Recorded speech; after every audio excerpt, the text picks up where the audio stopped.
Okay,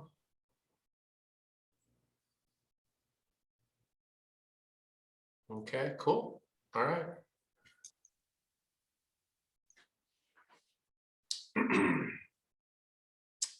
All right. How's everybody doing today? Hope you guys had an awesome weekend like I did, Mother's Day.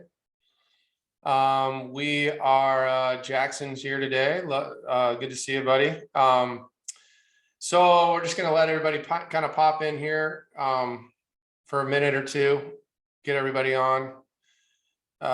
Nick will not be on the call today. He is I think he's playing in a golf tournament, to be honest with you. So that's good. So that's what we got going on. Yeah, we're just gonna start letting some people in here, get going on it. Can you guys hear me, everybody? Yes, no? Okay, cool. All right, that's good. We're also live on Facebook as well. Let's see here. Just let everybody kind of pop in here for a few minutes here, just get everybody in. Got a lot of people on the call today. Awesome, as usual. Today we are going to be we're going to do a spotlight with Jackson. He has a deal that he did from start to finish, and I wanted to spotlight him today and kind of go over the deal. We're going to do some Q&A, so please in the chat put your Q&As. Someone says I can't hear you. Yes, or wait, someone said they can't. Someone said they can.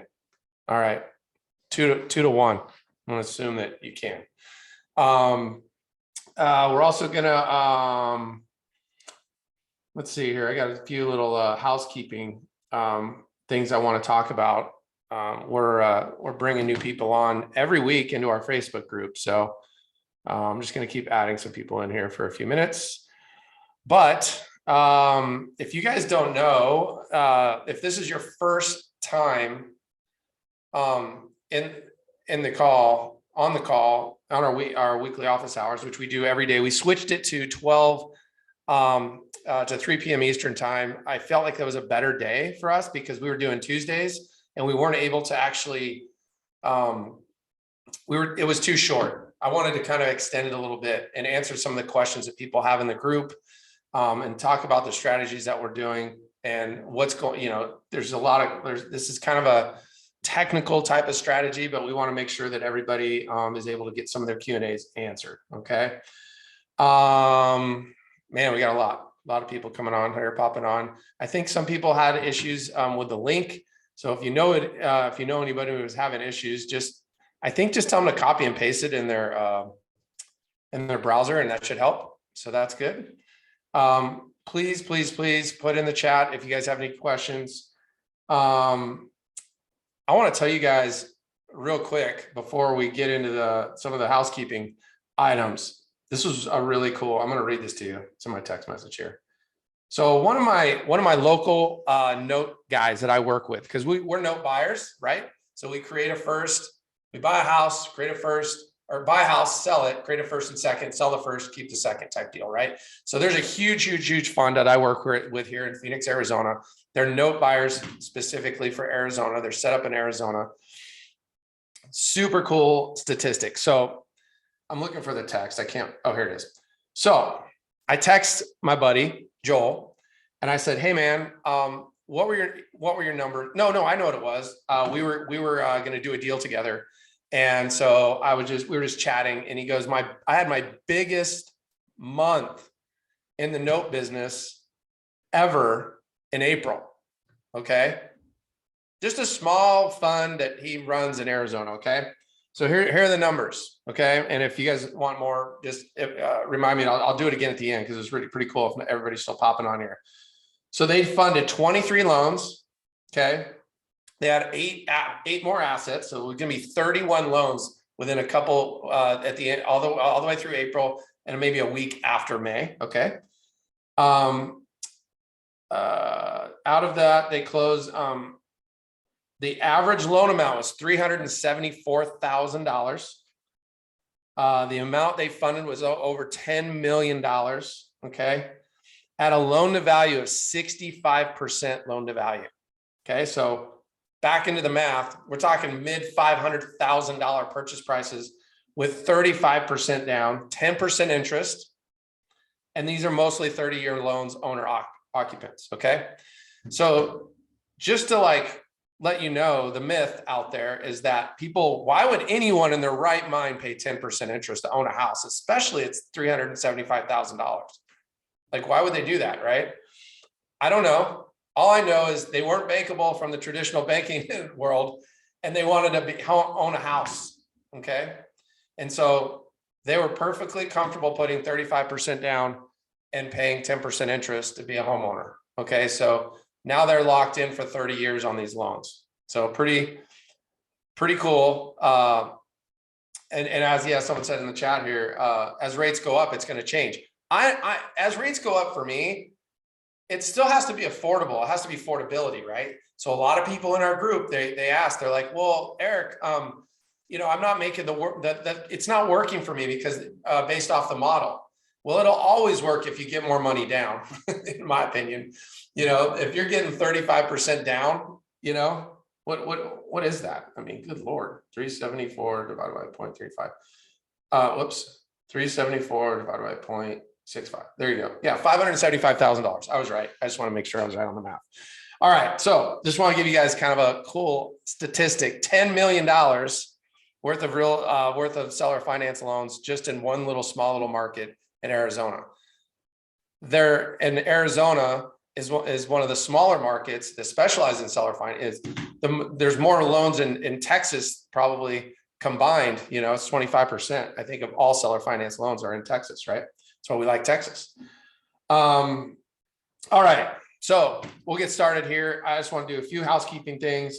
If you guys don't know who I am, Eric Sage, Creative Dealmaker Academy. The Creative Dealmaker private Facebook group is probably where you found us. Nick and I, my business partner, who's not here today, and all the replays and stuff are in Facebook, by the way. We've done probably over 1,000 transactions with seller finance deals where we create mortgages. We find a house at a discount, sell it on terms, create a first and second, sell the first, keep the second, rinse and repeat. Okay, that's what we do. That's our business plan. Our ultimate goal in this program and in the private Facebook group is to help 1,000 homeowners create homeownership that aren't traditionally able to do that. In as rates change, it's going to be harder and harder for people to get a traditional bank loan. And if you guys are able to go find a discounted property, and it doesn't have to be that discounted, and able to provide terms for somebody, and you don't want to be a landlord, you want to be a lien lord, this is the ultimate time in probably our history of doing this. And if you know how to do any sort of creative financing, it's just going to get better and better and better. So that's why we created this group. That's why we do these calls to do that. We also have the Creative Dealmaker Academy. It's a super cheap program.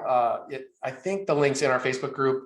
And if we have time at the end, I might just peruse it a little bit so you guys know that it's there. And the reason we have it is because we want to have people in our group go through it so they understand the basics on how we structure these deals. I just talked to a guy today. He reached out to me. He's been doing creative financing for 30 some years and have never even, he goes, dude, what you guys are doing is unbelievable, because you get out, how do I get out of my hard money loan that I just created? And it's by selling the first and keeping the second. And guess what? We don't have debt. The BRRRR model is great, right?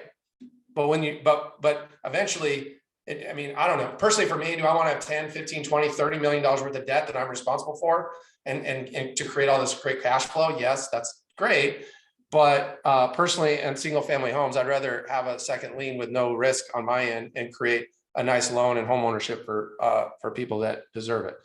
Let's see, I'm just doing a few housekeeping things. I talk about Facebook. Please, before we spotlight Jackson, if you guys have any questions, please put it in the Facebook group. Nick and I go through it on a weekly basis, and then we bring it up into our calls like we're having today. We try to get on these calls once a week and just chat and talk about how we do what we do. And not only that, network in the group. There are more opportunities in this group as we grow. We have almost 2,500 people in our group right now, in the Creative Dealmaker Facebook group, there's more deals just in our group as a community, and as it grows, that you guys can do deals together. There's people in our group that are private lenders. There's people in the group that know how to go get deals. There's people in the group that just want a first lien at 75% at 9 to 10% interest on a passive lien. So that's how that's kind of what's happening in the group. Let's see what else. A couple housekeeping items. Elvia, she's going to kind of manage letting people in here. Yeah, we'll do some Q&As at the end. So as we spotlight Jackson, he's going to go through a deal, probably show the spreadsheet on how he found it, what he did, and all that. And at the end, we'll have some Q&As, and I'll try to answer the best I can, and we'll go from there. So everybody all good with that? That's it. So Jackson, I'm going to add you. I'm going to unmute you. How about that? All right. And then I'm going to hang on one second. I want to, let's see. What else do I want to do here? I want to spotlight you. What's up, Jackson? How are you? I'm good. How are you doing today? You have a good Mother's Day? Yeah, it was great. That's good. Yeah. I did too. I got, my wife is actually, maybe she'll be on here today. Maybe we'll spotlight my wife. I want to spotlight myself, and I think I'm going to spotlight you if I can find you wherever you went. Give me a second. Get you in here. Get you in here. Where'd you go? I lost you. I don't know. Oh, there you are. Hello. Let me spotlight you. So you're right here. Add spotlight. There's Jackson. Okay. All right, here we go. So Jackson. Yeah. How old are you? I'm 23 right now. Formal male model, just in case you guys are wondering. No, not quite. So how old? 23. Yeah.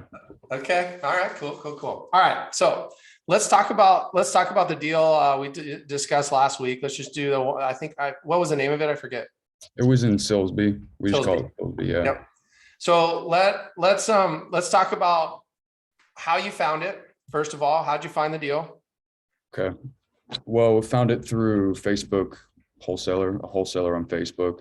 Okay. I was just at that point, I was just going through as many, deals that people would post as possible, just comment on every single one. I'm a cash buyer. I was doing that for a while, not getting a lot of deals coming in, but the numbers weren't making sense. And so then someone reached out and it was getting to the end of their contract. And so they really needed to sell it.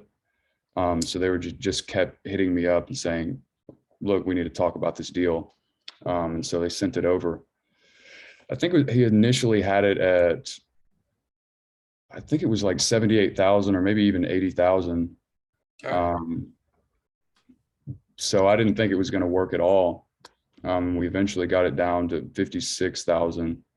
I think he renegotiated with the original seller in order to do that. So real quick, I remember that because what happens is when you're dealing with wholesalers, which is one of our free marketing sources, we network with wholesalers in the communities that we want to buy properties in. They know our exit, right? They know, we tell them we're buying this house. We're going to do little to no work to it. We want a grandma's house or grandpa, and we want to exit out to somebody that needs seller financing that's not going to go get a traditional bank loan. And we can pay pretty much more than most people because we have a 20, 30, 40 shoot now 35% down now in my market. I mean, good Lord, have mercy. So there's opportunities out there. So you have this 10% to 35% down payment borrower out there, we can pay pretty much more than anybody more than hedge funds. Okay. So anyway, what I remember this when you're doing this deal is the numbers did not work, and we went go back and tell them where it will work, and then it just got better, right? Oh yeah, I didn't think he would keep lowering it. We lowered it once. I didn't think he was going to take it, and then lowered it again to the 56,000. And I think he still ended up getting like think he had like $16,000 assignment fee in that still. So the Which is wholesaler crazy. made Yeah, 16 grand and you still bought it at I 54,000. think so. It might have, I think he split it between, he was co-wholesaling, so they each got 8. It Okay. was something like that. Um, but yeah, there was a lot of spread on it still, which I was really surprised by. I guess he was trying to get like a $40,000 assignment. I don't, I don't Yeah. know what it was originally, but The key to I was this pretty whole, shocked. so what we talk about, okay, so you don't have you don't have a real big marketing budget right now, or want to right now. You're just No. strictly um, going out and finding wholesalers that have properties that fit our profile, right? Yep. Little to no work. So, okay. So what we're gonna do, I'm gonna keep kind of giving you some Q&As with him. And then I'll have you show your spreadsheet so you can kind of walk through, and we can probably show the property so people understand, the people on the call here understand kind of what we're dealing with and what the opportunity is. Okay. Mhm. So all right. So you renegotiated, and did you do any rehab to this property? No, we didn't do any. And when you funded the transaction, you got 100% financing from a hard money lender, correct? Yes, yeah, Yep. 100%. Yep. So what we preach is find a hard money lender that knows what you're doing. They fund 100%. They charge their points. I don't know, what do we pay on this, on the interest on this, 12 and 2 or something like that? 12 and 2. 12%, 2 points, which Yeah. is quite a bit. But how long did you hold how long to hold the property before you exited out? From close in all, I think it was about 30 to 40 days. Let me see. I should have it on the spreadsheet here. Here, I'm gonna let you, can you share? Let's see. How do I let you share? I want you guys to share the spreadsheet, or share so you can show. I guess I can advance. I guess I can just allow you to share, right? Are you able to share now? Yeah. Okay. Let me see. I don't think I put in the final close date, Okay. but yeah. Because it was not March 25th. I think in all it might have been like 45 days. 45 days. Yeah, Perfect. yeah. And we kind of base our numbers off of 60 days, but keep in mind, you're adding, when we fund these transactions with hard money, where our exits are 30 to 60, 90 days is our goal, or less, obviously. And we're just deferring interest for our hard money lenders. So we've trained our lenders that you're going to fund 100%, put all your points in the deal, and then you're going to get paid when we sell the property and pay off the first lien and keep the second, right? Mhm. Okay. All right. So here we go. So this is 915 North 3rd Street, Silsbee, Texas. Where the heck is Silsbee, Texas? How far is Yeah, that from a major metro? it's pretty far. I think it's 10, 15 minutes out north of Beaumont. Okay. We love Beaumont. Beaumont's a Yeah, good yeah. area. Okay. So let's walk through the numbers. Good. So on here I have, this is the final forecast or the final model for it. So there's an extra about 4,000 there above what we bought for it to account for the closing costs and everything. Yep. There's a Okay. little discrepancy on the front end and the back end for closing costs. So that's what that is. That Well, extra like, as you guys know, when you the spreadsheet's in the Facebook group, but it's a modeling spreadsheet. It's never perfect. Sometimes it's better. Sometimes it might be a few bucks worse, but at least it gives you an idea to plug in the numbers. I mean, all we're doing is plugging in these yellow fields that give you a number to see how close you are, right? Mm-hmm. Exactly. So, all right, go ahead. Sorry to interrupt. No, you're good. Yeah, so acquisition price, we bought for 56,000 plus closing costs. And then we sold for 100,000 with 10,000 down. We originally had it up for 110,000 I did it on Facebook Marketplace. Okay. Yeah, so that's the other thing. So yeah. You found it through a wholesaler. Okay.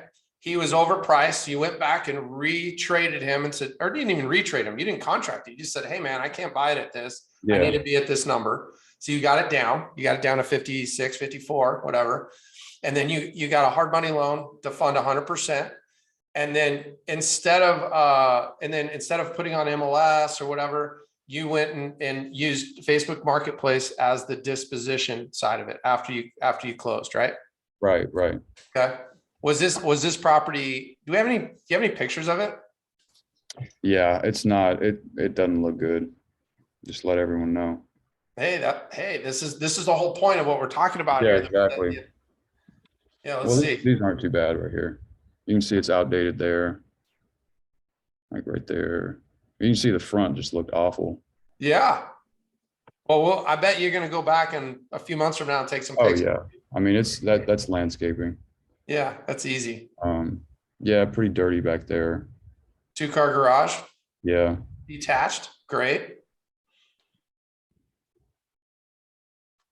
Looks like they caught actually the inside's not bad. Looks like they Yeah. caught I mean, the it's not bench on awful. fire. Yeah, some of the, I mean, like the carpet had a bunch of dirt and stuff on it, and like there's a Mhm. hole there. It's not awful, but it definitely, This is what we call grandma's houses. These are that yeah. someone could clean it up and live in it as they add value to it, right? Mhm. This one might need a little bit more work. I mean, this was pretty rough. Yeah. Yeah, it was. Um, So we get the idea. It's a yeah, rough vacant property that a wholesaler was able to tie it up and then sell it to you, and then you were able to go exit out of it with a seller finance buyer. So you went out and marketed on Facebook Marketplace, right? yes. And how many people, when you offered terms on a seller financing house, how many people came through the system? I'd have to check again, but there were probably about 50 people. 50 people. Okay. Yeah. Or at Now least you that have I 49 went more back people and to forth sell a with. house to. Yeah, exactly. Yeah. Yeah. Okay. So you close on it, you put it out on Facebook Marketplace, you put a few of those pictures out there, you tell the Facebook Marketplace world that you've got a house for sale on terms. And did you put the price and down payment that you were looking for? Yeah. Here, let me see. I can probably pull up the actual thing right here. Awesome. Yeah, this is what it looked like. Let's see if we can find it. Well, that's what it looks like on the right there. Yeah. Yeah, so I had it up there 110,000. I mean, you just put some information about the property, $10,000 down payment, selling as is, ITIN okay. And then And the I-10 number basically means there's a lot of people out there that pay taxes that aren't US citizens, man. They're paying taxes, but they want the American dream, which is home ownership, right? Yeah. Okay. Oh, that's good. That's Yeah. good. All right. So you put it out there, you got some calls. So far you didn't have to spend any money out of your pocket yet, did you? No, just for those closing costs, but it wasn't that much. Okay. And like how much? $1,900. So two grand it cost you to buy this Yeah. house. Okay. Yeah. If you had a few $1,000 laying around, you could probably do this deal. Yeah. Okay, cool. So you're perusing around with wholesalers, you found the deal. So let's walk through the numbers. I'll stop talking. You good? Yeah, so I put the interest in here. I went in and just put in the actual numbers after the fact. So Yep. the total interest payments on it were about 1,800 or 1,850. The points, they were already calculated into this acquisition right here. So I just took that part out of the sell. Okay. Kept the wire fee in there, and then closing costs on the buy side were about 2,000, like I said. And then on the back end. Now keep in mind when we're doing these deals now, not every hard money lender is the same. Okay. Some of them want all their points up front. Some of them want you to make monthly payments. Some of them want you to do all this stuff. What I do is I tell them what I want and why I want it and how I'm going to do it. So, and obviously I have experience because I've done a ton of deals, but I tell them why I'm doing it, how I do it, because if I'm putting all this down payment money and then I'm paying monthly payments, it slows down my opportunity to do volume, right? So anyway, go ahead. Yeah. And so all in all, total cash out was about $8,000. Okay, so Well, explain what the cash out is for people who have never been on this call before. yeah, pretty much it comes down. What you just accomplished there. Yeah, so it comes out to pretty much closing costs, whatever cost you had on the front and back end, mostly closing costs, including interest and all that stuff. And then, well, the down payment minus that. Yep. So the down payment, what you get whenever you sell to the end buyer, Yep. it's that amount pretty much minus whatever closing costs you paid. Does that make sense? Yeah. So basically what happened is you acquired this property at a discount.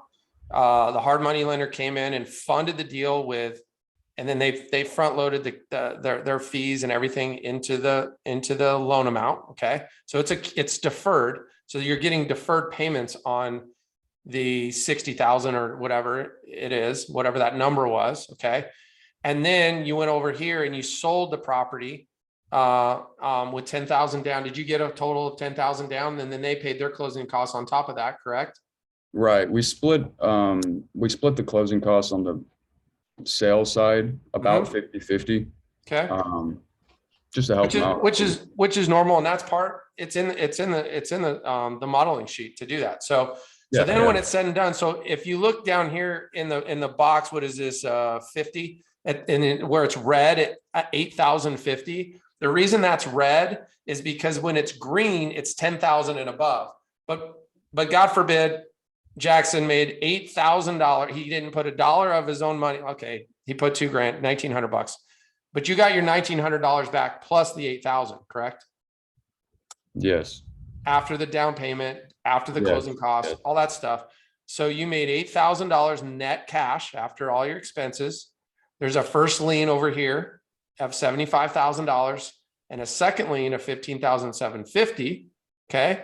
And so when it was all said and done, from what I see here, the first lien is going to be $631 a month, which you sold that off and sold it off at a little bit of a discount. There was this for $69,000, as you'll see the first lien discount at 92%.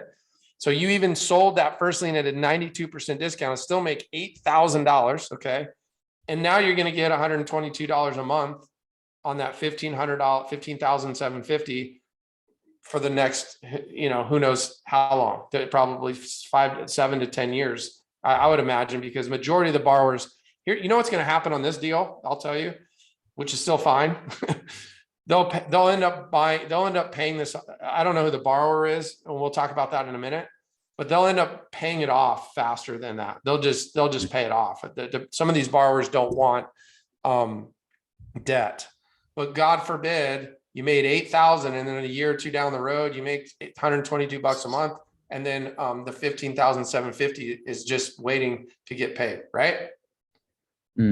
So if somebody mentioned, I think it was Stacy. If we scroll down a little bit in the 10-year, I think Stacy put in the group, explain the 10-year payout projection that we talk about and how we, oh no, you know what? Let's do that too. Cause that's really interesting for people to understand the power of amortization. Right. So let's do the cash now, the cash flow and the lump sum payout, the future payoff over 10 years. What's that look like to you?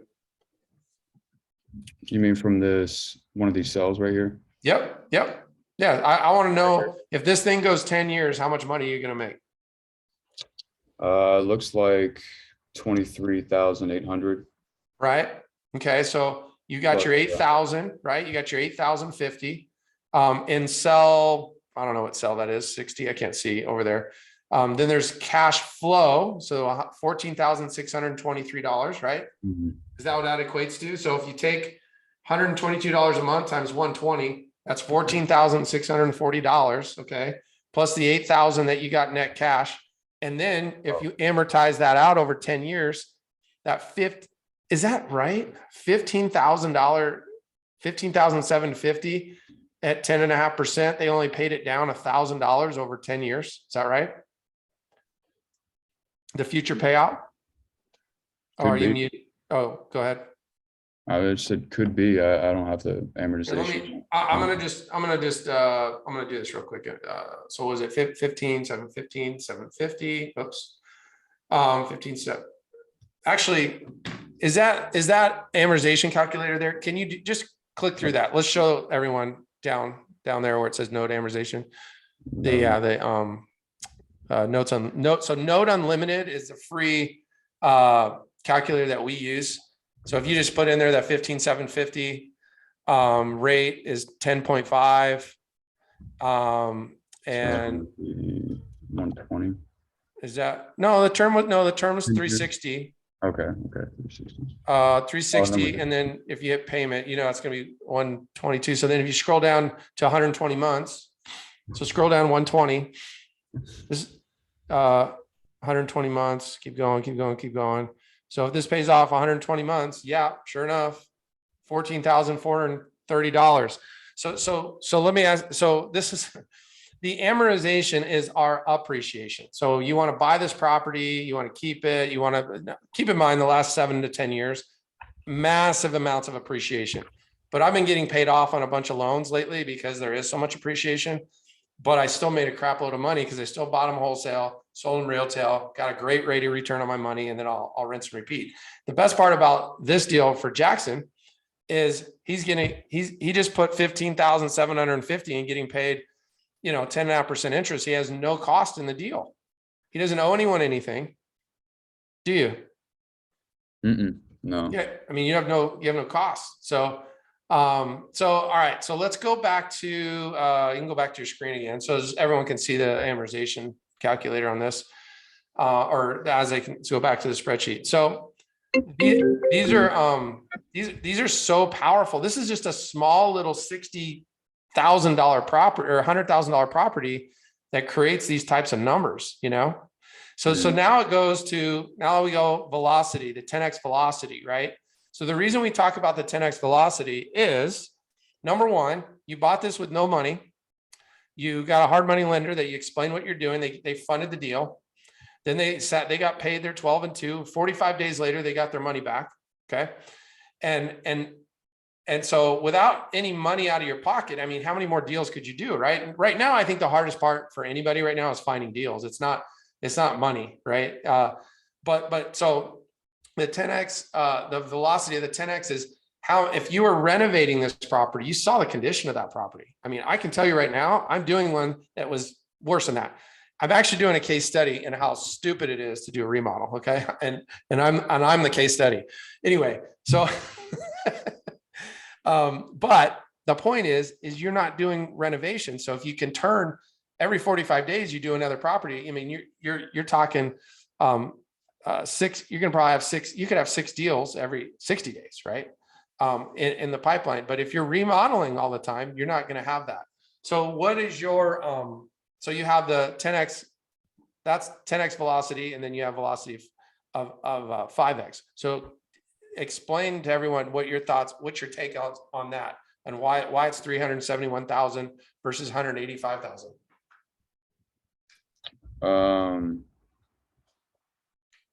You're saying like the velocity of doing 10 of these deals. Yep. The 10-year payout look like if you did 10 of them. Is that right? Yeah. Right. Yeah. I mean, that's the point. It's like, okay. You're rolling. These are just, I mean, this is just in 1 year. This is just in 1 year. If you did that's where the velocity comes from. Okay. Mm-hmm. That's what I was getting at. So yeah. It's not that this is, if you do, you'll get that much that first year. It's over 10 year, doing 10 deals, the 10-year payout for those 10. Yeah. Okay. So, all right. So now we have, okay. So you did the hard part. You found a wholesaler to send you a deal. Then you went and marketed on Facebook Marketplace. You got 50 people to raise their hand, says, yeah, I want to buy this property. So then you got a contract on it. Once you got the contract on it, what was your next steps? Like who's the who in the process? What's the next step? Because you already own it now. You funded it. You've marketed it to sell on terms to a non-traditional bank borrower, person that they can get a traditional bank loan. Mhm. Did you just sell the house to the first person with $10,000, or did you actually underwrite the borrower or have somebody underwrite the borrower to make sure they were qualified? Yes, we got this one under contract for the $10,000 down and the $100,000 sale price. Yep. And then after we got the contract, we sent it over to the RMLO, who then reached out pretty much next day and took them through the process to qualify, and did the 95-page loan disclosure, and walked them through that whole process and just updated. But you walked them through, or the RMLO walked them through? The RMLO did that. Okay, so the residential mortgage loan originator. So now at this point, you're not doing any of that part. That they're doing it, right? Right. Okay, so you got an RMLO to qualify them. So now you have a qualified borrower. That's awesome. How long did that take? It took a few days. It's really quick turnaround. Okay. So the RMLOs that we use in Texas they're trained professionals. They know our system and process. That's a reason why we do most of our deals in Texas right now, is because we have our systems and processes dialed, right? But everything that we do in Texas, you can create your systems and processes in any market. There's RMLOs in every market. There's hard money lenders in every market. I create my own hard money lenders most of the time because there's a lot of people out there with a lot of money right now. But anyway, so who'd you use for the RMLO in Texas? Texas Pride Lending. Texas Pride Lending. Okay, cool.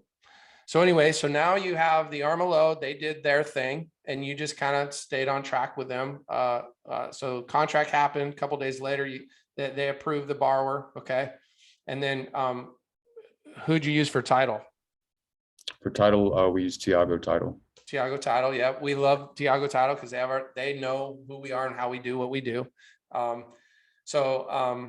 Now you use Tiago Title. Who do you use for servicing? August REI. Okay. So they've created how many? Is a 91-page loan documents that they in disclosures? I think it was like 94, 95. I don't remember the exact number. I could bring it up, but it might have personal information on it. Yeah. No, we won't. I'm okay sharing loan docs and stuff, but there's personal stuff. I don't like to do that. I know some people do, but I don't. I think there's some private information there. So now you have the RMLOs done. You got the Tiago Title, Argus REI as a servicer. Everything that they do is a systematic process. So at this point, is there what are you doing at this point other than just kind of transaction coordinating, making sure they get it done, right? Well, I was freaking out a little bit because we'd gotten that far. But other than that, it's kind of just allowing them to do their process. Things will come up where they need certain documents, like they needed lender docs, stuff like that. And then to, coordinate the closing and how that's going to work. But for the most part, like they'll send out documents, what the closing documents will look like, to review. So at most it was like reviewing and making sure you're okay with everything. It's not like I went into Microsoft Word and started drafting up closing documents or anything. I mean, I would not be able to do that. Or want to, for that matter. Your job is to go find deals that fit and help with, and you did a little more than I would do. Typically, I typically wouldn't go find the buyer. I don't do that. I have someone else do that, or I have an agent do it, or our sales agents do it. Because my goal, honestly, is I want to network with as many realtors out there in the world, because I can promise you right now where the world's going and what we're going to see is there's going to be a lot of realtors that are going to have some hard times right now.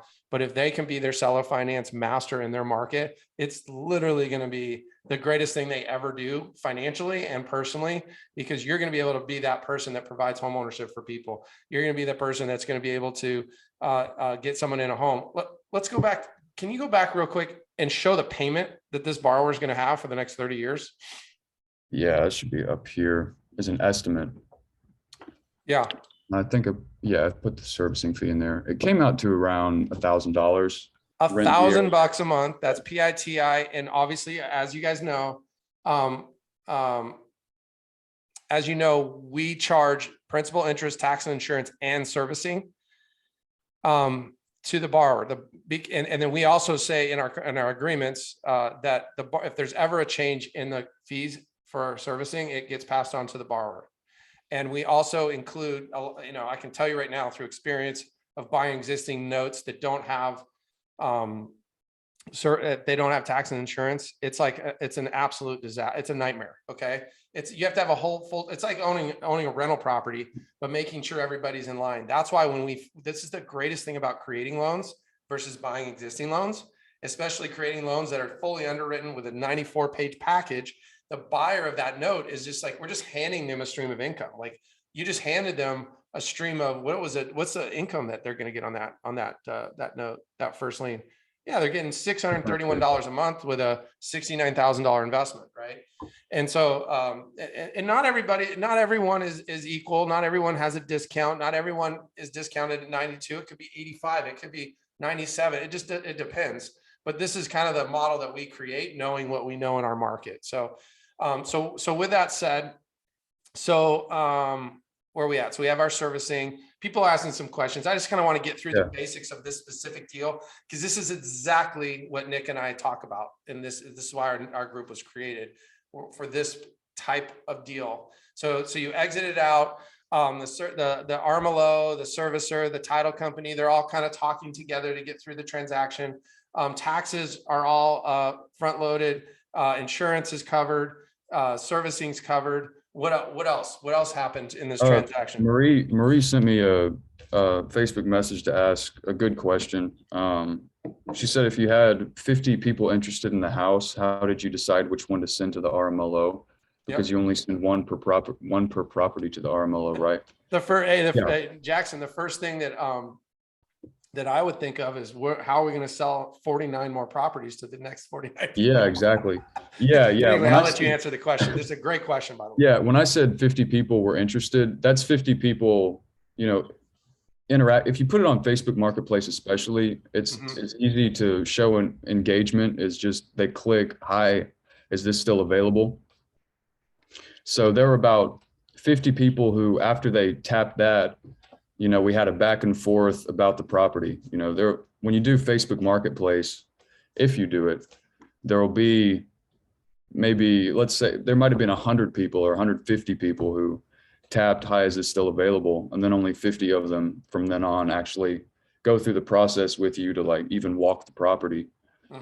Then maybe. Now, did you walk the property with this buyer? Did you have it on lockbox? How did you show the property? There was just a lockbox on it so they could go whenever is convenient for them. Yep. And obviously you weren't worried about them trashing the property, were you? Yeah, true. Yeah, they'd have to work real hard. Yeah. But yeah, if I had 50 people who said they were okay with the terms and the price and everything, and they were good to go. If I had 50 people like that, it was an amazing property, an amazing deal.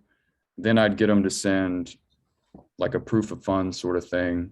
I'd kind of pre-qualify them before the RMLO to make sure they're really qualified. But I mean, seriously, if you got 50 people who want it and are ready to go and have walked the property already, I think that's a big one. Have them walk the property, because if they're not interested enough to walk the property, then they're not going to make a commitment like this. Definitely. Yeah, I will tell you right now. I'm a huge fan of real estate agents by far. But right now I'm using my real estate agents as my team in regards to, I'm a huge fan of bandit signs for the exit. Okay. I'm a huge fan of, home for sale, seller will finance to qualified buyer with large down payment. Okay. That's kind of what I say. And then the phone number, and we track the phone number, and then the phone number will get them to the house. And then the house will tell them they go look around, see what you're looking for. And then it'll give them another option on how to actually get in the house. And then we go. So we're not wasting time. Like, we're automating our systems. We used to use sales agents and agents and all this stuff. But now I'm really letting the systems do do the work. Okay.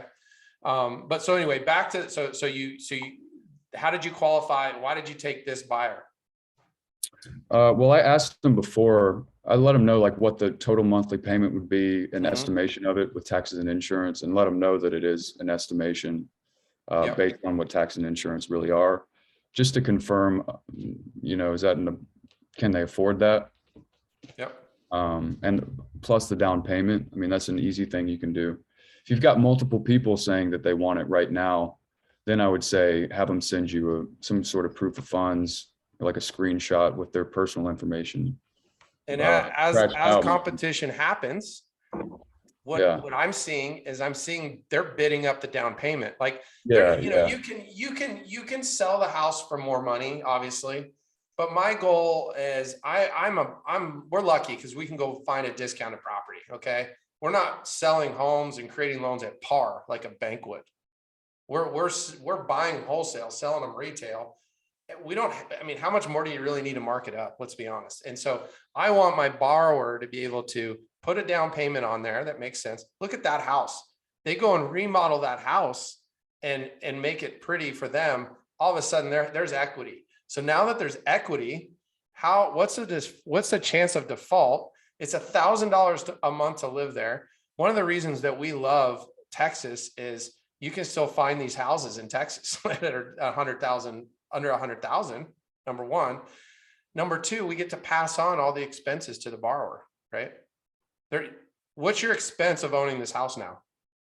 Or I'm sorry, of having the loan on this house now? None. I mean, are you even losing any sleep? I know it's $122 a month, but what happens is those 122s turn into 400, 500, 600, 6,000, 10,000, 20,000 a month. You get 85. Like right now I'm sitting on, oh gosh, I guess it's almost 100. So I have about 100 of these things. They're little, what do we call them? Your little babies start making baby cashes or whatever. It just starts to, it compounds, and I don't have any, your cash starts making baby cashes. That's the ultimate, right? And so that's kind of what we're doing. But all right, so you got them qualified. Why did you pick that borrower? Well, I mean, you saw the condition of this house. There weren't a ton of people knocking at the door for this one. So, right. Yeah. Yeah, I pretty much just confirmed that they could do the monthly payment, and they had enough after making the down payment that they could, fix it up and everything, which they did. So, do you ever go back and are you going to go back and take a before and after just for fun? Or, I mean, how far? Yeah, I could. Now, how far do you live from this property? 50 minutes or maybe an hour. 50. So it's not like around the corner from you. No, it's not. How many times did you go to the property? Two times. Two. Okay. Yeah. And if you're fix and flipping a house, because I don't know how many fix and flips you've done, but you don't go to the house more than, well, first of all, how many fix and flips have you flipped that were on budget and on time frame? Zero. Okay. Just from doing a lot. So now you have this property 45 days later, you got some income, you got some upfront cash, you got a $15,750 note that's yours. And then now you're just going to go rinse and repeat. So you were able to get some upfront cash to pay your bills and then build your stream of income of cash flow, right? Without owning any debt. Yep. Yeah, exactly. Yep. So, what else? What else can we add to this deal? I was gonna go do some Q&As. Okay. I don't know too much else, unless anyone has any specific questions. I'm looking through the side here. So where did you? So you found us. I've known you guys for a while, actually, through some other stuff. But you got in with Creative Dealmaker. You went through the program. You started searching for opportunities. I know you guys are interested in multifamily too. I feel like so as you guys know, I don't know if you know this, but multifamily is we buy for tax benefits and cash flow there, but our single family home world is providing home ownership to borrowers that aren't going to go get a traditional bank loan. And as we know, that's an unlimited supply of people. You'll never run out of supply and demand of non-bankable borrowers. Would you agree? Nick doesn't like me saying non-bankable. They are bankable because this particular borrower, like tell me their financials real quick, because they put their 10,000 down, they can afford 1,000 a month. What's that look like? They had their own, I think they owned a donut shop in town. They had some sort of local shop in town. Mm-hmm. And So they're they self-employed, made, yeah, they were self-employed. They were making good money. Yeah. It wasn't consistent in the sense that it's the same amount each month, but you know, it's not like it dropped negative or even, it was above 10,000 each month. But it checked the box. Their financials checked the box that Armolo qualified them. Yeah. And so the reason it's so important to go through the process with an Armolo is because when God forbid someone defaults and they're like, oh, Jackson, you took advantage of me and you sold me this house and you know that I couldn't afford it. No, you have proof that you can afford it. You have the ability to pay. It's so important to prove that they have the ability to pay. It's so important. And that's why we do this. Okay. And the borrower pays all this stuff. We don't pay for any of it. You know, there's times though, where I get a big down payment on maybe a larger property. And I just say, here's your down payment. Everything's included, but there's so much spread, all that. I will allow that. But this particular deal with 10,000 down and this borrower had it. So that's cool. So they're self-employed. They own a donut shop and now they have this home that they're going to move into this as their primary resident, right? Mm-hmm. They're also going to fix it up. They may down the road rent out rooms or maybe the entire thing, but for now it's their primary residence. That's awesome. That's awesome. Is there anything else you'd want to share on this deal? Other than where to find you, because you're based on your experience. I mean, I don't have a ton of experience prior to with this method or anything like it. Have you ever done this before? No. Well, I had sort of from like a facilitating point of view, but not like myself. Yeah. Because you brokered a deal. You actually found a property that fit. You helped them find a buyer, and you kind of brokered a deal and made a fee on that, right? Yeah, and that was the only other one with this method I'd done before. So it's not like I came in and I've been doing this for a long time. But you didn't have to have any expertise on the fix and flip side. You didn't have to have contractors. No. You didn't have to have anything other than the deal. Yeah, so that's just to tell anyone who's, if they feel inexperienced and like this is out of their realm of possibility, you definitely don't want to go in and like majorly mess something up. But the way you're teaching it, you and Nick, you know, even if you miss something, it's like, this is just high, they have high standards with which they're teaching you how to do this.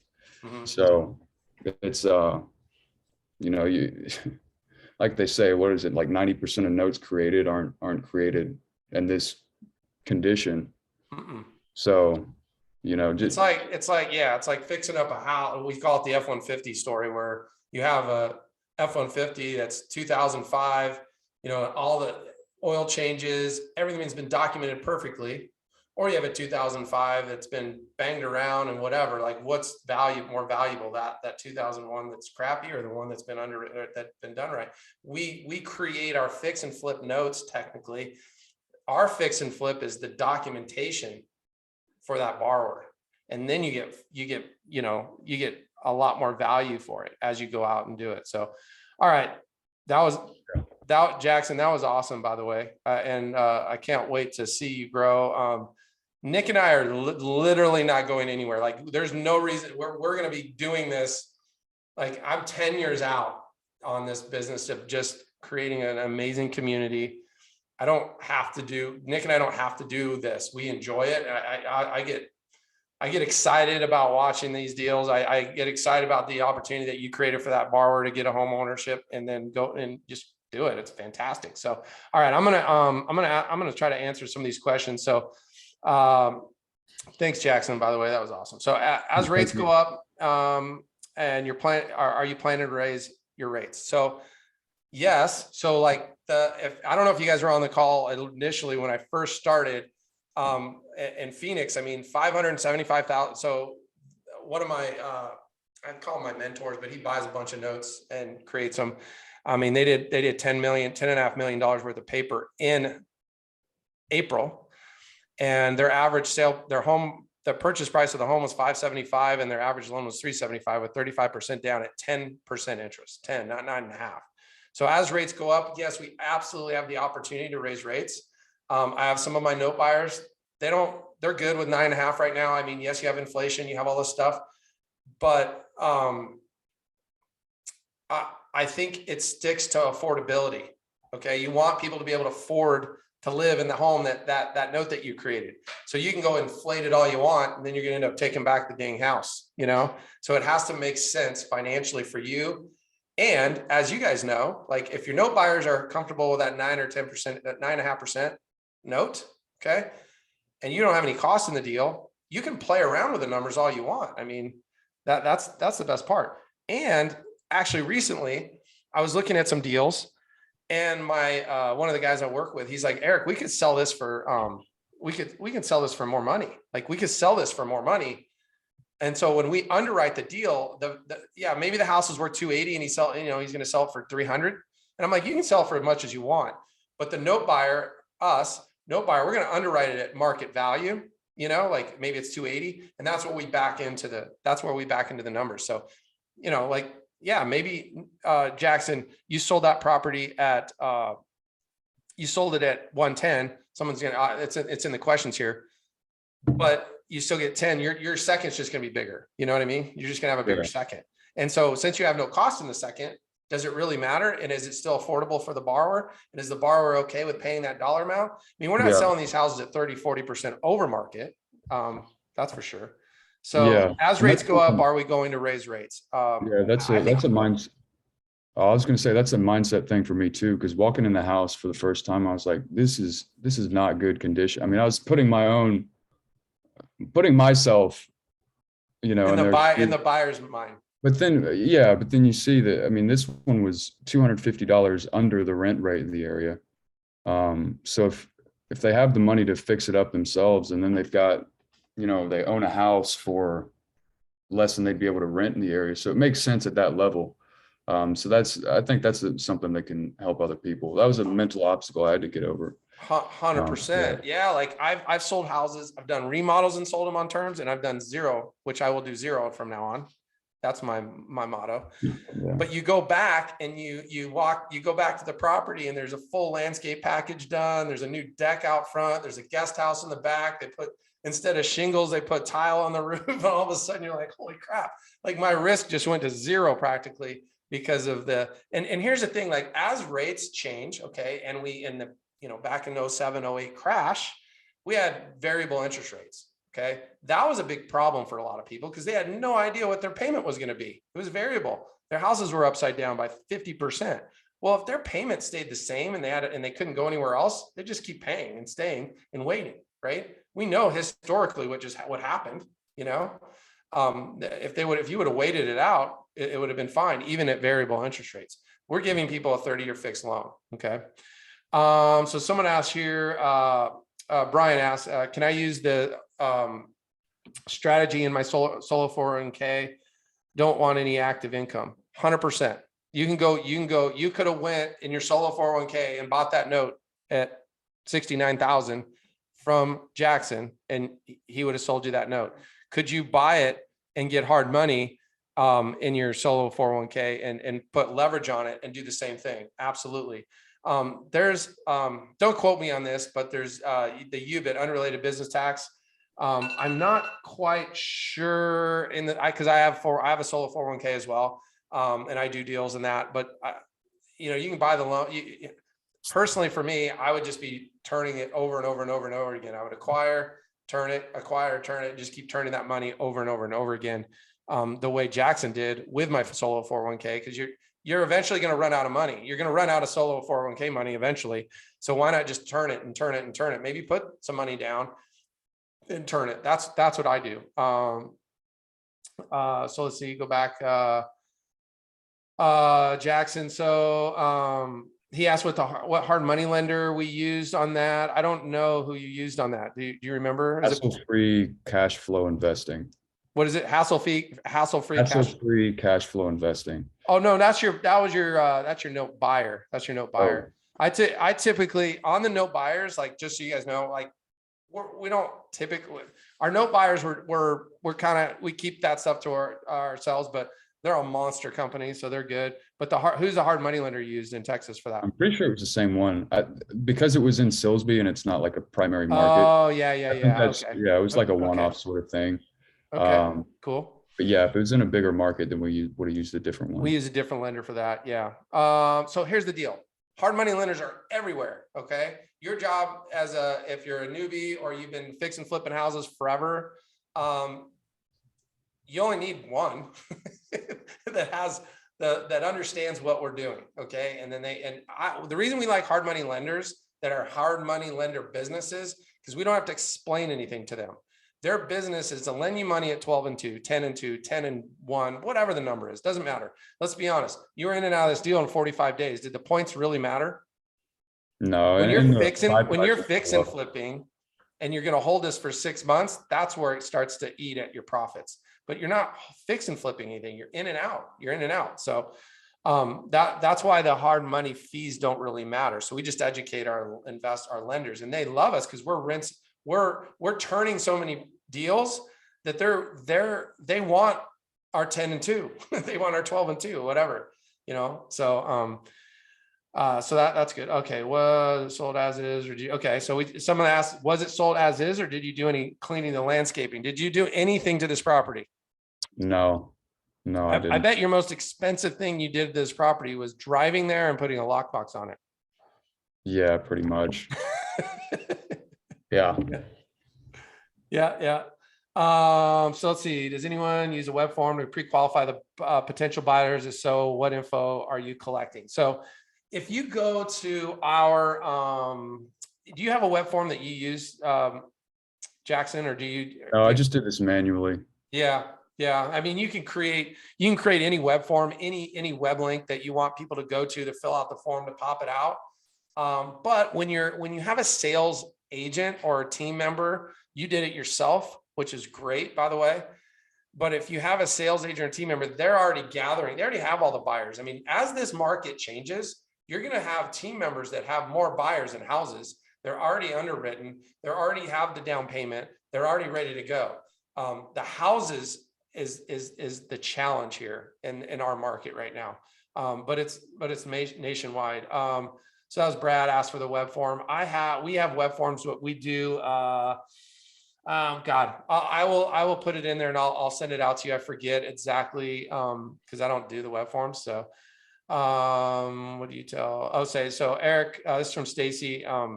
Eric, so what exactly do you tell the hard money lenders? I tell the hard money lenders okay. So there's two things. I tell them exactly what I do, how long I've been doing it. I have money. If I don't have money, I find someone with money. I know that I'm going to buy this house and I'm going to exit out. Okay. The one thing that we do differently than most is the hard money lenders. We buy the property. We're just going to use this number for 60,000. We're going to sell it for 100,000. So we buy it. We resell it for 100,000 with 10,000 down. So now they owe you $90,000. That $90,000 is going to wrap over the top of that $60,000 hard money loan, right? Then we're going to go out and sell the first, keep the second, and pay off the hard money lender. So we're technically creating a wrap. Some of our hard money lenders completely know what we're doing. Some of them don't care or know because we owe the money. I don't tell all my hard money lenders that I'm creating a wrap and selling the first and doing the second. They just care to get their money back and they're secured in first position. So that's what gosh, if anybody could teach me how to lower my volume on my alarms, my life would change. Like literally, there's nothing I've been able to do to stop that. Anyway, it's an old phone. So it's not a flip phone. It's actually a real phone, but maybe I'll go back to a flip phone. Okay. So I hope that answers your question.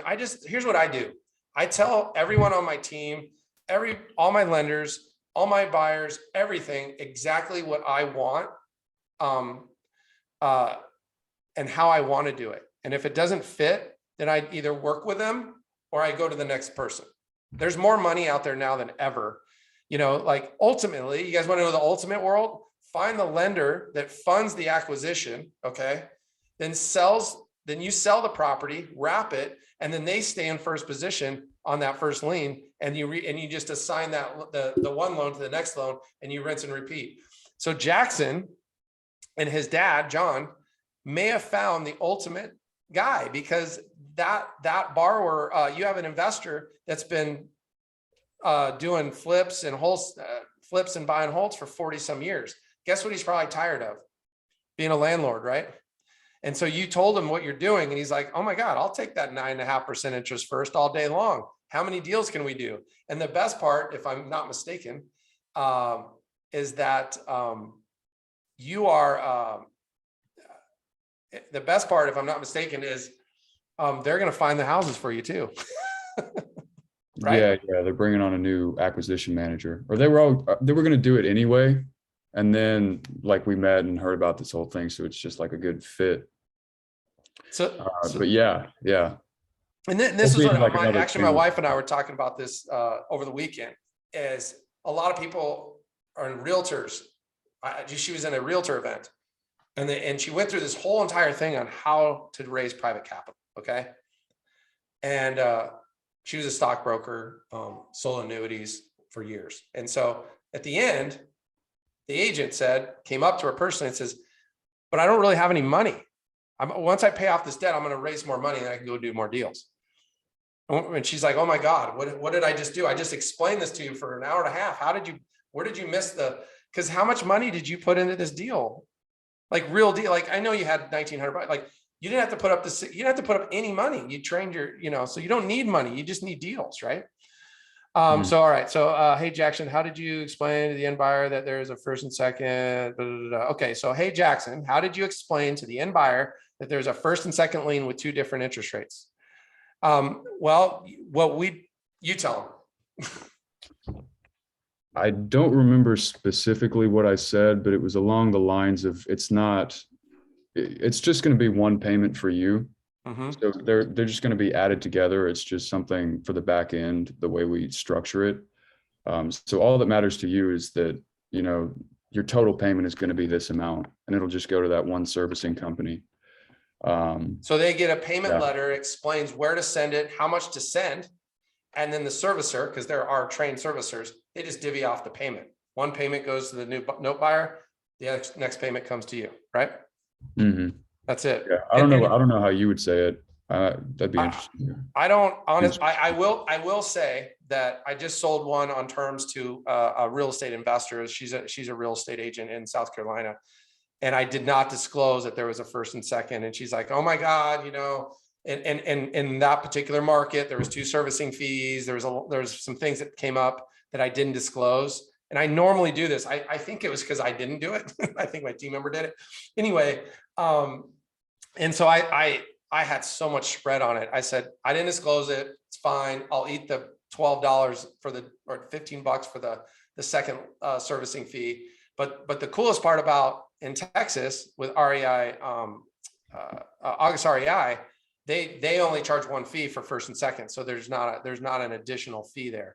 I use FCI nationwide, and I'm working with them right now for this reason, because of the community that we're building, to be able to talk. I'm actually getting August REI and them together to explain how we do it so we can build more volume, because they're not doing anything extra for that second lien, to be honest with you. So I'm working it out.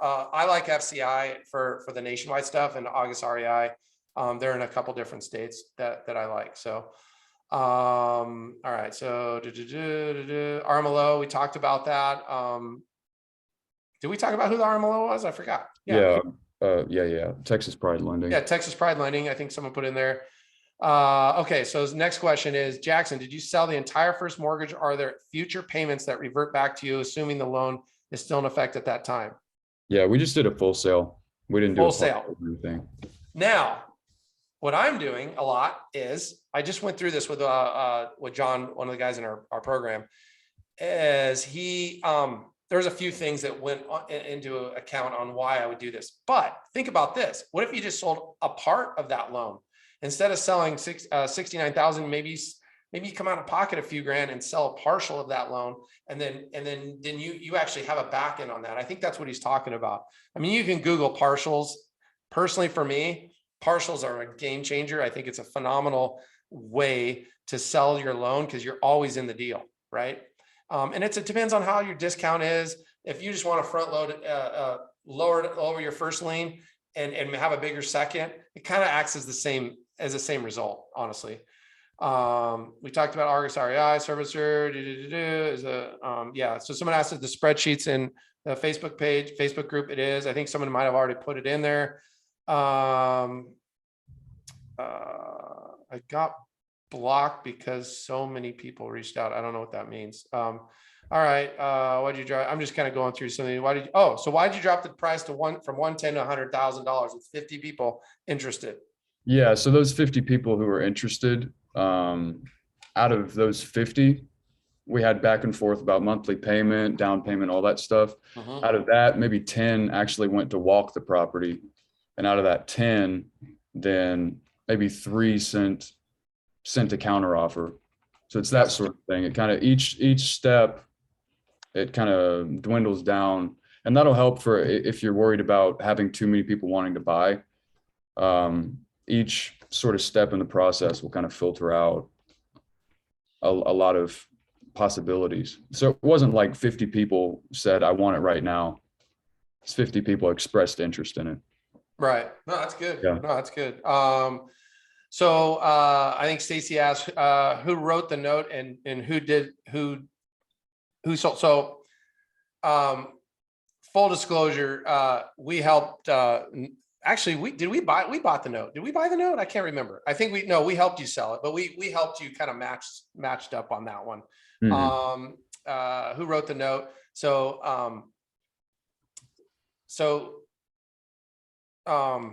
Texas Pride Lending wrote the note. Texas Pride Lending that we use in Texas already has our note. They know exactly. Here's what's the greatest part about using if you're out of Texas, just create a system and process that's duplicatable. Okay. And the reason why Texas Pride Lending already knows our notes, they know our processes, they know our language, they know the servicer, they know the title company, they know everything. And here's why it's so great. When you create a note like that, the buyer knows exactly how we create the note like that. They know the servicer, they know the RMLO, they know all of that. So they don't have to go, like when you're a note buyer, one of the due diligence processes is make sure the dang note was written properly. All the documents are there, all the verbiage is correctly. And that costs money and time. So if you go, I know this because I was underwriting a ton of notes for a long time from all these different lenders, all these different sellers, and it was you had to be a professional underwriter of a note just to look at the documents and make sure that what you were buying was accurate, right? So that's why we like when you create these systems. Here's the thing: you guys can take everything in our program in the Creative Dealmaker Academy, and we're not giving you contracts, we're not giving you any of that stuff. You can take it, model it, take it to an attorney, create a system, and whatever market you're in, if it's Arizona, California, I'll probably stay away from California, but anyway, actually California's okay. And create systems and processes for all the RMLOs. But we have a transaction coordinator that we use. I can put it in the chat, and it's actually in our resources guide. Everything we talk about is in the resources in our Facebook group, by the way. And so from there, if you find a house and you find a buyer, and then you just pass it on to the transaction coordinator, no matter what city and state you're in, they will complete it for you. So let's see. Okay, did someone help you sell? Yeah, I answered that. How do you know wait, let's see. How do you know if it's even where it's starting application run? We talked about that. Down payment, you got kind of proof of funds, proof that they could afford it. You can fill out a 1003. This is why I don't sell my own properties, because I don't want to deal with any of that crap. I actually want someone else, an agent, to do it. I'll pay them to do it. The cost of selling the property is in the form. It's like there's 3%, 4% in the spreadsheet. So it's all in there. So when you put all the numbers in and you get the box, if it's green or close to red, that's already included in there, Let's see, what is this? So someone asked, think about if you pay 40% in tax rate at 6% inflation, you break even is 10%. So to not erode your purchasing power, you must get 10%, 100%. Yeah, inflation is a thing. Guys, keep in mind, inflation's great. This is my opinion, but you have no cost in the deal and you don't have to manage the deal. If you don't have a 40% expense to manage a rental property, we can have a debate on this, not today, but a turnkey note that you have no cost in versus buying a rental property, going out and getting a loan, getting qualified, when it goes vacant, you have to make a payment. You have vacancies, you have taxes, you have insurance, you have all this stuff. You don't have any of that in this note. That $15,000 note, you have no expense into it anymore. So does it really matter? I don't know. That's a personal opinion to me. I'll just go do another. What did Nick and I say? Just go do another note. Just go buy it. Just find another house and find another homeowner that needs homeownership and let them pay you for it. Does inflation outweigh the amortization that you earned on that note? You just got a payment for 10 years and got $14,000 back out of 15,000, more than that. So that'd be a great debate personally, but yes, inflation's real for sure. Partials was the first thing that came to mind. Yep. Love partials. Love it. Okay. On a wrap, does August REI send the underlying first mortgage holder their payment? You send your payment for the arbitrage and send you the second mortgage payment also. Yes. So that's the greatest thing about August REI. They collect the payment and then they divvy it off to the parties that are in the servicing agreement. Right. So real quick, I'm going to hold on. Let me just make sure I have this here. Let me make sure I answered all those questions. Number one. Number two, I had some housekeeping. I did that. Did you guys? Yeah, I think I talked about that deal. That the original, the guy that did $10 million. By the way, the guy that did $10 million in loans last month, he charges 2 points on all of them and has no issues whatsoever. Actually, who do we contact at August REI? They have never called back. Okay, well, I don't know. If you guys put that in the Facebook group, like Nick probably does more closings with the REI, August REI than anyone. So if they're not getting back to you, let us know, because we're sharing our community with you guys. And so if they're not getting back to you, we need to know, because that's not cool. That's not cool at all. Let me just do this here real quick. Where's my, I wanted to share with you guys something real quick. If you didn't know, go here, share my screen. All right. So if you guys, can you guys see my screen? Yes. Thumbs up. Anybody? Can you see it? Oh, you can? Okay, cool. Yeah. All right. So real quick, the Creative Dealmaker Academy. I just want to go through real quick, because one of the things I get people asking me all the time, they're like, hey, Eric, can I get on a call for an hour and talk about this stuff? Well, you can get on a call with me right now for as long as I can keep talking, which is forever. But and I can share with the whole community what we're doing, and I'm proud to do it, happy to do it. But I really, really, really tell everyone, go get the dang course and go through it, so you have a general idea of what we're doing and why we structure it and what we do. So there's the quick start guide on what we do, finding a deal. This is why I spotlighted Jackson today, because he did all this stuff, but he really didn't do he did more than most, because he actually helped sell it. But majority of this stuff was done for you, right? How to create the first lien, how to get the, he got cash up front, was $8,000. He got monthly cash flow, and he's going to get a lump sum payout someday. It could be next week or 10, 30 years from now, right? So here's a little basics on what's in the course. Nick and I spent a ton of time creating this stuff. Here's the vault. We have case studies, deal or no deal. The deal or no deals are really cool, because they're kind of similar to what we did with Jackson. And then we have some bonus material there. What's the bonus material here is obviously our Facebook group's important. Underwriting process. The underwriting process was really a good. We just added that. And because people are asking us a bunch of questions on how that works, we talk about the importance of it, which is the RMLO. So anyway, I just wanted to share that with you guys. I think you can go to, You can go to creativedealmaker.com/video or to actually get access to that. So let's see. I'm going to answer a couple more questions here, and then I think we're going to be done for the day. And I appreciate everybody being on the call here.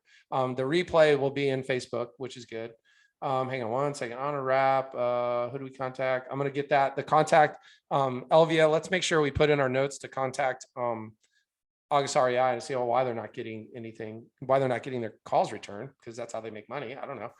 Why would you have a different rate on the first and the second? Great question.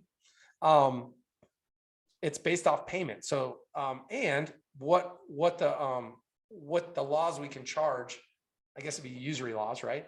But you raise the rate, and it still fit. It was still under rent. It's still affordable, right?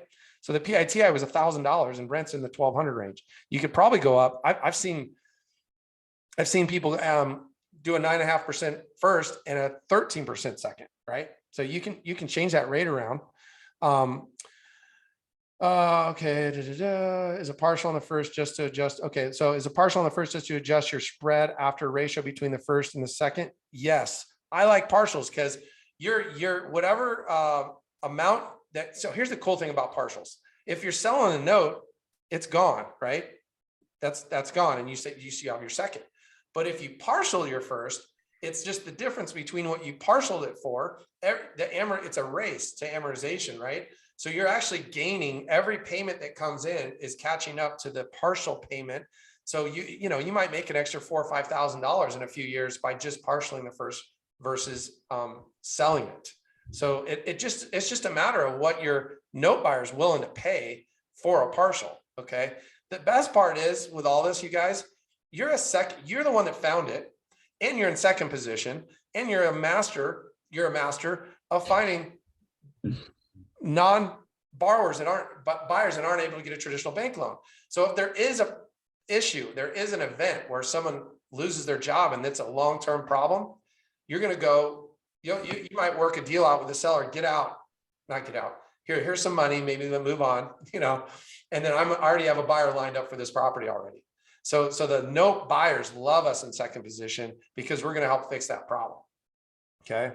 That's one of the things that our note buyers love. They love us in second position because we're not going to lose Jackson's dollars on that deal. He wants to go, and he'll probably have a buyer we'll buy it back. One of the things, I don't know, did you do the right of first refusal on this property? Do you have the right to buy this property back? I didn't ask for it, so I don't think it's in there. And that's one of the things that we do on every single house we sell is we get right of first refusal, because if that's the case, we'll just buy it back and go resell it again. And at that point, if your note buyer's happy, they'll just stay in the game and we'll redo it, right? Filled out pre-approval. Oh yeah, so filled out pre-approval with success cap twice, haven't heard back from them. Okay, not good. We will, and they're in our resources center, so we'll reach out to them and find out why. There's also, I don't know if August REI is in Oklahoma, but I will find out. All this stuff I'll answer, and we'll put it back in the group. Okay. Success cap, not sure why. Have you guys used, have you gone into, oh my God, I just went to completely certain lending. Have you guys went to certain lending? .com. They're also a great lender. Guys, rates are going up. The rates are going up. That's why, you can do an analysis on keeping it, buy and hold versus hard money, exit out, keep the second with no debt. The numbers are starting to be in our favor. Can you explain the first and second note part? I was asking. Okay, so I can try. So as Jackson, let me just Gabriel, is that who it is? Let me see if I can pull you off. I'm going to try to find you here, and I'll just unmute you, and then you can ask the question. How about that? I don't know how to find you, but if you're still there. Oh, there we go. Gabriel, I'm going to unmute you. Are you there? Yes. How you doing, Eric? I'm awesome. How are you? Doing good, man. Doing good. Thank you for bringing me on. Yeah. What's it? So you had ask your question. I'll just, cause I think I just lost it. Yeah. And I remember it. I was just asking because y'all are talking about He's holding on, or Jackson's holding on to the second note. Mhm. And that's like he's selling the first one. I kind of get it, but I just kind of want to understand a little bit more of what y'all are doing there. Like, why is he selling the first note for? Great. That's a great question. Okay. So start of the deal, at the very, very beginning of this deal, Jackson had no money, but he went and borrowed $60,000 from a hard money lender. Okay. Okay. And so how is he going to pay back that hard money lender? He's going to sell that first lien at what I don't even remember the first lien. What was it? 60 some thousand, 68. So wait, what was the first lien? Can I let you share? It was 75,000. 75. Okay. Yeah. I mean, So sell it no, okay. for So he 69,000, sold yeah. the first lien. So go back. So first lien was 75,000. He sold that first lien for 69,000, and he owed his hard money lender 60,000, which gave him, it was like 65, gave him about almost a $9,000 profit by selling that and then keeping the second. Does that make, so that's why he sells the first, because he's going to sell the first, pay off his underlying debt. Okay. And then rinse and repeat over and over and over. He's like, how many $15,000 to $30,000 seconds can I have by the time I'm 26? Yeah. Oh yeah. Hell yeah. So that's awesome. So what he's doing is he's selling that first note to a note buyer, an investor. Yep. And that's how he's paying off the hard money lender. Yep. Okay. Got it. So that is like, Gabriel. So that's one of the biggest questions I get. They're like, oh my God, how do I pay off my hard money lender? I'm like, here you go. There's no, so this is the greatest thing about this community. Nick and I are bringing the note investing world in with the real estate investing world together as one. They're two completely different people. There's the note investors are taught to go out and find distressed, crappy notes, buy them at a massive discount, and then they fix and flip them and turn them into the non-paying borrowers, turn them into these, and they look at these massive yields, right? Well, the reality is the yields really aren't that great if you take your time and the type of energy it takes to get that note to be performing. So what we're doing is we're bringing in the note investor guys that want passive income and don't want to do any of that crap. And they just want a $761 a month payment that Jackson just laid him down on a platter. That was as a 91-page underwriting deal that they put 10,000 in, and they're going to go remodel it, and they're just going to get a stream of income. Like I'll tell you, my parents, they're late 70s, early 80s. And they own a business and they're selling it. And how are they going to replace that income? Right? How are they going to not outlive their money? Now, I'm pretty sure they should be okay. You never know with their spending habits. But my point is, how can they take their liquidity from the net sale of their company and turn that into a stream of income and not put it in the stock market, not put it in Bitcoin, not put it in whatever, and get a stream of income that they can keep their principal balance and get a stream of income behind an investor like us. So I feel like the other reason I created this community, Nick and I did, I feel like I have an obligation to share this with everyone I possibly can, because there's so many players in this deal. There's players on the acquisition. There's players who want to get an investment, a nice rate of return to just pay their damn their insurance supplement payment, because they can afford their Social Security, but they don't have enough to pay their bills. So there's a lot of people that might retire with $250,000, and that's it. They'll outlive that money so fast. But if they could go get a couple of 9% loans that Jackson created and create a stream of income from that, knowing that he's over here in the background that might help fix a problem if it happens. They want to be a note investor, but they don't want to be fixing note problems. Does that make sense? I don't want to be like kind of like a private money lender, but not a private money lender. They want to invest their money in something safe that they're going to get a good return at, and just leave their money there, park it. There's no guarantees. I don't even call it safe. I just say, hey, let's look at what cash in the bank is right now. Let's look at what all these syndications are now. The Grant Cardones of the world that pay them whatever. He tells them one thing, and who knows what they have no liquidity. Okay. But if you have a note, this $69,000 note, God forbid this note buyer needs some liquidity. He can go sell a $50,000 or $30,000 or $20,000 partial on that note, get his money back in a few years, and then be right back in the business again. So people think that there's not liquidity in this industry. There is. Like, there's so many exits, and that's why we created it. So Did that answer your question? Yes, for sure, man. This is awesome. I knew about like seller financing and all that Yeah. before this, but I got on this Zoom today, and I had never even heard about doing it with hard money, like buying it with hard money and then selling it like that. So this was a game changer, and I just appreciate you and Nick for everything that y'all are doing.